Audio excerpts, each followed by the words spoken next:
Précédemment dans Merci Papa.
The sun blazed so brightly up in the summer sky. I shouted at the mountains, watch me shine and fly. But then cracked the thunder, and the heavens cried, our world torn asunder. Her heart said goodbye.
C'était donc cela? Mon propre frère a tabassé Ashley et kidnappé mes enfants? Et maintenant, le monstre veut s'en prendre à nous? Je ne comprends pas. Notre pacte a bien été respecté. Il n'a jamais été question de blesser mes filles. Et cet idiot de Jason a attaqué Ashley en pensant qu'il s'agissait d'Alina. Que faire maintenant? Elles courent toutes les trois à un grave danger. Je peux protéger les jumelles, mais comment protéger Lee? Elle est en convalescence. Si je lui parle de la situation, elle voudra sortir du centre sur le champ. Et comment va-t-elle gérer tout cela? Et si elle replonge par ma faute?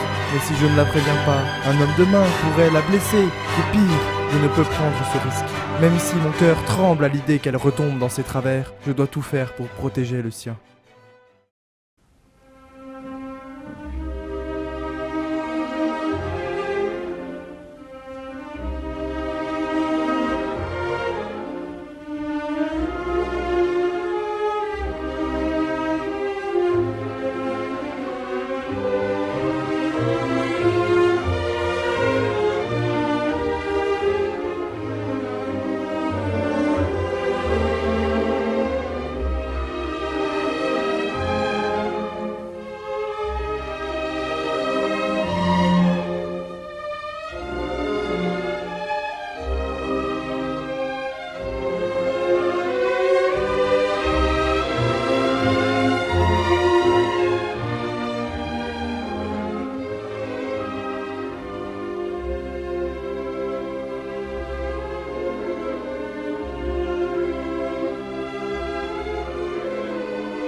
Nous avons parlé pendant des heures. Elle s'excusa des milliers de fois, la larme à l'œil. Elle avait l'air sincère. Pour moi, notre relation était détruite à jamais, mais peut-être méritait-elle une autre chance. Elle m'expliqua qu'Aiden et mon père lui avaient ouvert les yeux sur sa cruauté qu'elle ne pouvait voir seule. Je lui expliquai à mon tour l'objet de ma visite. Elle fut effarée, et pour la première fois depuis le jour où je lui ai révélé ma grossesse, je voyais de l'inquiétude dans son regard, et non de la colère. Elle me dit alors qu'elle se battra corps et âme pour moi et les filles. Elle me donna un peu d'argent, le temps de trouver une solution. Et, pour la première fois depuis 5 ans, j'avais enfin la pression d'avoir une maman. Ça me faisait tellement de bien.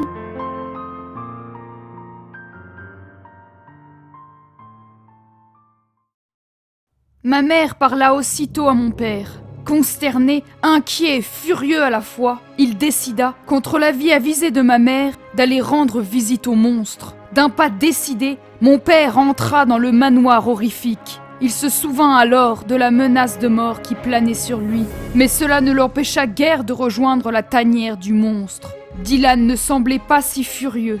Mon père le supplia alors de prendre sa vie en échange de la mienne et celle de mes filles. Dylan s'esclaffa, expliquant à mon père que son sacrifice ne ferait pas assez souffrir Ryan. Mon père insista, supplia à genoux, mais en vain, un garde du corps l'escorta alors vers la sortie. À la seconde où mon père franchit la porte, il nous convoqua Ray et moi pour une réunion de famille. Dylan étant bien décidé à nous éliminer, notre seule issue était de s'enfuir. Et pour mon père, il n'était pas question de nous laisser seuls dans la nature. Il retira tout son argent de la banque.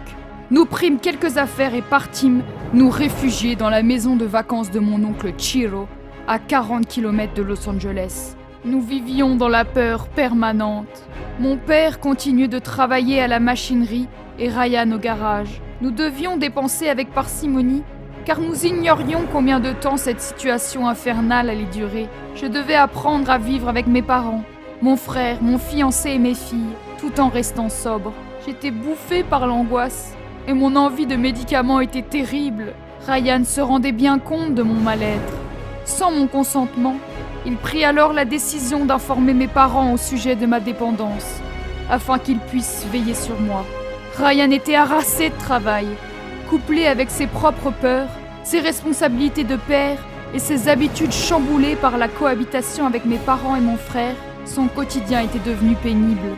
Nous devions apprendre à vivre ensemble et, dans le doute et la peur, réapprendre à nous aimer.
Lynn Lucas appela Ryan quelques heures plus tard, lui affirmant que nous ne courions plus aucun danger désormais. Il était un peu sceptique, mais elle lui jura sur son nom. Pour les Lucas, jurer sur son nom était la promesse ultime. Il vint m'embrasser et me prit dans les bras pour m'annoncer la nouvelle. Je ne l'avais jamais vu aussi heureux. Son rêve le plus fou s'était réalisé. Il n'avait plus aucune attache avec les Lucas désormais. Il en était libéré. Nous avions tous les quatre besoin d'un nouveau départ. Nous quittâmes le chalet du grand-père de Ryan et, grâce à un petit coup de pouce financier de mes parents, nous nous installâmes dans un petit appartement au cœur de LA. Ma mère faisait beaucoup d'efforts pour essayer de me comprendre, mais nous nous disputions encore beaucoup. Mais je me sentais comblée qu'elle veuille d'une relation mère-fille, chose que nous avions perdue il y a 5 ans. Et les filles découvraient les joies d'avoir des grands-parents. Nous fêtâmes Noël tous les 7, et pour la première fois, j'avais le sentiment d'avoir une famille unie. Je n'étais plus seule, j'avais retrouvé mes parents, était en couple avec mon meilleur ami, et j'étais une maman comblée. Je viens d'avoir 19 ans, et une toute autre vie allait commencer. Je vis au cœur de LA. Peut-être vais-je réaliser mon rêve de devenir actrice ? Ça fait du bien de rêver, non ? J'avais même oublié ce que signifiait être heureuse, avec le cœur apaisé et la tête pleine de projets. Tout n'est pas tout rose pour autant.